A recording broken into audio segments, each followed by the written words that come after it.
Uma diretora vencedora do Oscar, roteiristas premiadas e um fenômeno da cultura pop voltando em destaque para a atual geração. A continuação de Buffy tinha tudo para ser um sucesso estrondoso, mas mesmo com tudo isso, o projeto foi cancelado. As razões por trás do cancelamento fazem sentido, o que de fato determinou isso, e como isso impacta diretamente o futuro de diversas produções de Hollywood. Fica nesse vídeo até o final que você vai entender tudo isso. Ned Summers existe aqui para mais um vídeo. Depois de anos de luta, especulação e desejo dos fãs, parecia que de fato iríamos ver Buffy Summers novamente. Desde que a série se encerrou lá em 2003, o que não faltou foi rumores sobre uma continuação ou até mesmo boatos de uma nova produção nos cinemas, mas isso nunca foi pra frente por vários motivos. Um dos principais é que a estrela do seriado, a Sarah Michelle Gellar, sempre negou voltar a viver Buffy, por achar que não tinha mais o que contar e, claro, para manter o que foi bom intacto. Mas conseguiram convencer ela e algo que parecia impossível aconteceu. Durante muito tempo, a principal especulação é que essa série de Buffy seria um reboot, já que a Sarah Michelle Gellar não queria voltar ao papel, mas ela foi convencida por um nome de respeito, a Chloe Zhao, uma renomada diretora ganhadora do Oscar, que conseguiu convencer a Sarah Michelle Gellar a voltar ao papel e entrar de vez no projeto. Com isso, eles levaram o projeto até o Hulu e chamaram as irmãs roteiristas Lila e Nora Zuckerman para escrever o piloto, elas que foram responsáveis por escrever Poker Face, Switches e Agentes da S.H.I.E.L.D. A história seria focada nos eventos que acontecem 25 anos depois da série original, e se chamaria Buffy a Caça-Vampiros Nova Sunnydale. A ideia era criar um novo perigo para o mundo onde dessa vez Buffy Summers não seria a protagonista central, mas dividiria o estrelato com uma nova caçadora chamada Nova, vivida por Ryan Kiera Armstrong. O projeto tinha um elenco bom e até participações especiais do elenco clássico de Buffy, além de outros nomes em destaque, como a Chase Wonders, que estrelou o último Eu Sei O Que Vocês Fizeram no verão passado. As filmagens ocorreram em agosto de 2025, com estreia prevista para 2026 no Hulu, e foi justamente o Hulu que acabou ferrando com essa continuação de Buffy. O Hulu é um streamer que geralmente dá liberdade criativa para quem produz por lá, mas também tem seu lado ruim. Às vezes os projetos são cancelados num piscar de olhos.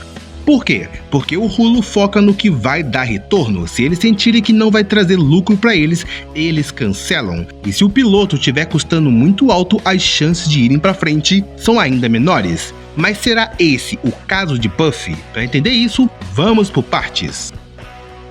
Existem algumas explicações que mostram por que a série da Buffy foi cancelada. O primeiro é aquele que provavelmente você já viu por aí, mas esse não é o único motivo que possa ter levado à decisão, embora talvez seja o principal, que de fato determinou o fim antes mesmo do começo.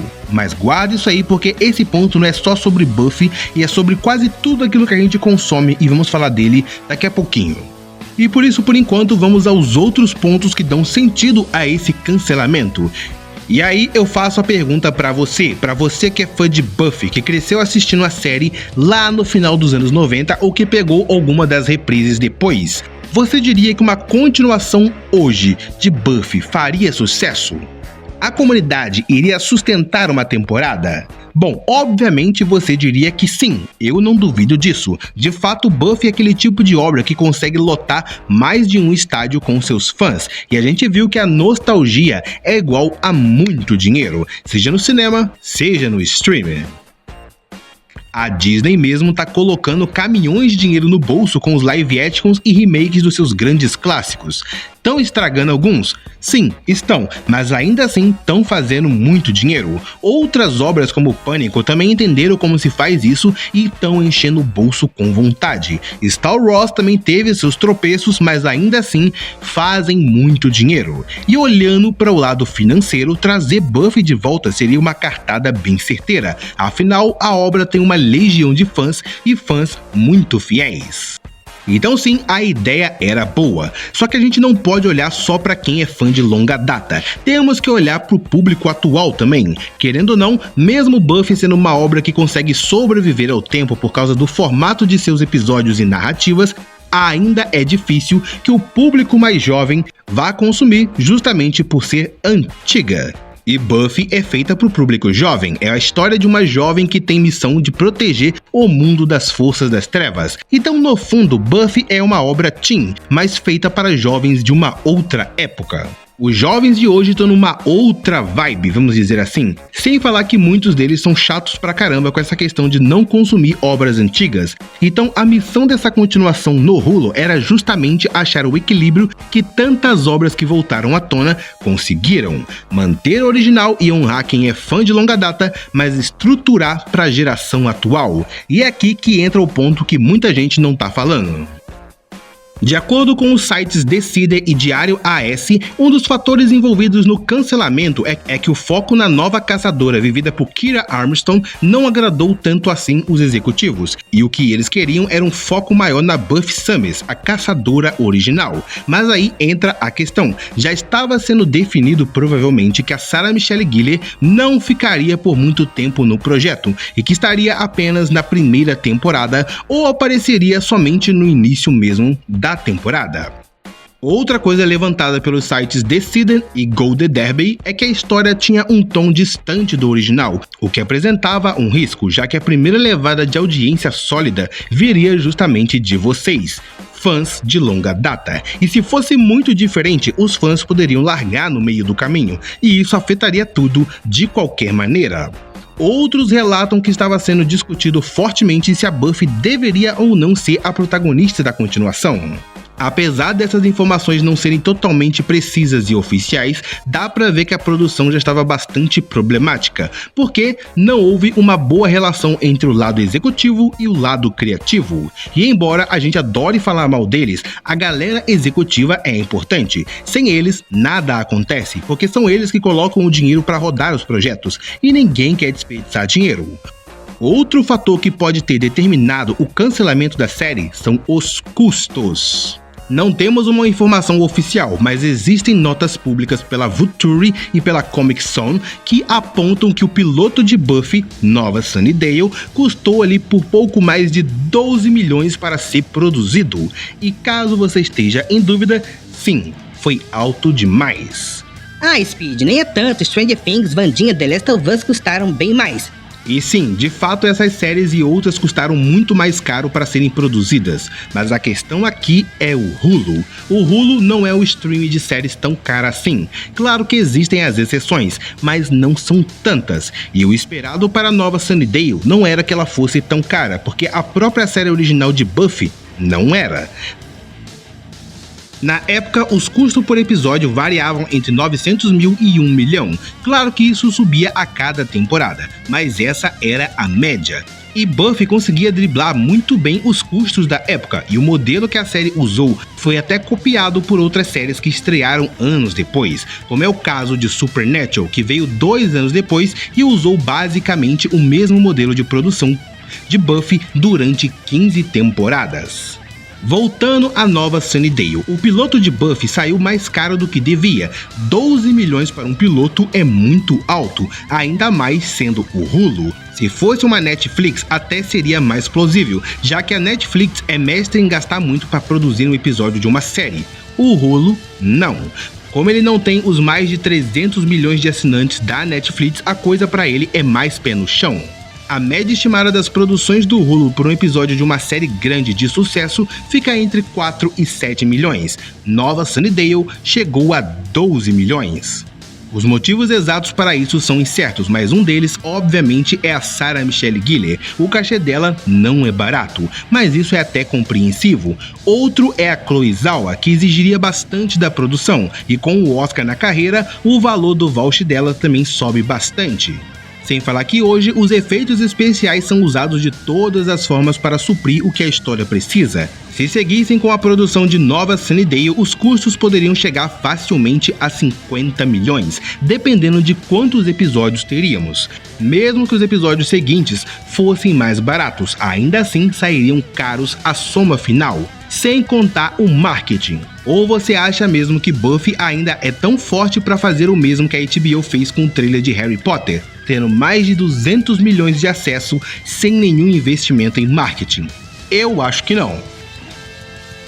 Bom, e por fim, o fato que matou Buffy Nova Sunnydale de vez foi um executivo que não gostava do projeto e ficava se vangloriando de não conhecer Buffy a Caça-Vampiros. Isso veio da própria Sarah Michelle Gellar, que confirmou em entrevista que foi ele quem determinou o fim antes mesmo de começar Nova Sunnydale.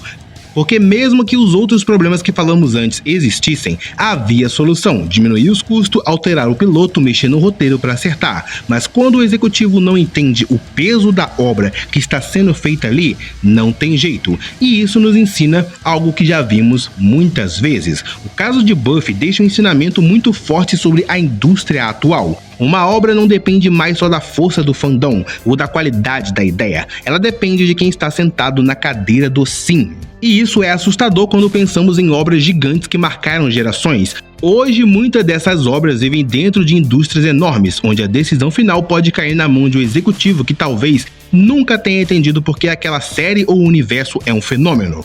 Quando isso acontece, o risco é gigante. Ou a obra morre antes mesmo de nascer, ou ela volta tão diferente que parece outra coisa, usando apenas um nome famoso. Vou te dar um exemplo usando Supernatural. A série sobreviveu durante 15 temporadas, durante 15 anos, porque sempre teve um DNA muito claro: terror na estrada, monstros com metáfora, foco nos irmãos e na mitologia crescendo aos poucos.